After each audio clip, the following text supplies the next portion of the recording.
third track that I would like to show you is the sampler track, and here it's really easy. You don't have a lot of settings that you can adjust. Let's just give this a name, again 808, and then press add track. The sampler track will show up in the lower zone, which you can activate or deactivate here in the top right corner. Under the tab sampler control you can find the sampler, and as you can see, you can now drop audio samples or MIDI parts here. So for example, let's just add this MIDI part that we recorded earlier and drop it here. And as you can see, we now have the waveform of whatever we dropped here, and we can again play this on our MIDI keyboard. And now we can play around a bit with the sample. For example, set the sample end and the beginning, and also mess around with some of these other settings here.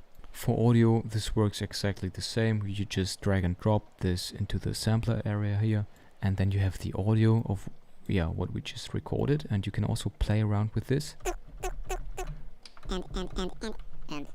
and make some really cool vocal chops with it by, for example, using OTT and a reverb.